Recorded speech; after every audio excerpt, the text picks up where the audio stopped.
I encourage anybody to show me a better book, a better teacher than the Bible to create good citizens. The Constitution. Well, does the Constitution morally teach us? The Constitution is a template, right? I think, but is it the place of classrooms to tell children what their morals should be based off of a religious document? Does in a classroom? This is a really important question you asked. If a kid is sitting in a desk and another kid, and he hits the other kid, should the teacher say that's wrong? Yes. The teacher's teaching morals. Well, if the kid goes and steals his lunch, is it for the teacher to say don't steal? If the kid goes around and starts harassing and bullying another kid, should the teacher say don't do that? But what about those two commandments? No, hold on. I'm going to get there. The teacher, of course, should come and say, stop it, don't do that, because the teacher is appealing to a moral order. We think that moral order should be in every classroom, the 10 Commandments. Should be referring to that. This is why you shouldn't do that. This is why that. Now, as far as those 2 commandments, I have a brutal truth to tell you. That, albeit, I'll posit that not every founding father was Christian, they were all monotheistic. Polytheism does not mix very well with the Western social order. I'm not criticizing Hindus. It's all good. But monotheism is a Western idea. One God, one morality. And here's why. When you have multiple gods, you get different moralities.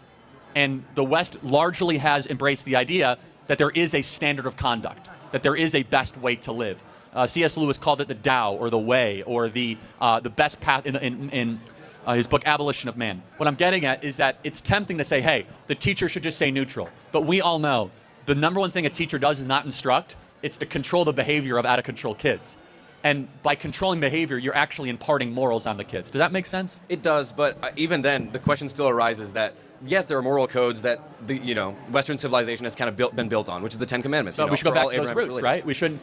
However, we have school codes, school laws, district laws, and all of these. Most school codes have these. But they're all morals. a reflection of a different moral code. So why put the original? So go back to the roots. The roots are the best. Because why would we cut off the life force of our civilization? If we know that something has given us life and given us prosperity and has grown into the greatest civilization ever, isn't going back to the roots really finding our way home? Well, to an extent, you're right. Absolutely, I understand your point, and I can totally understand.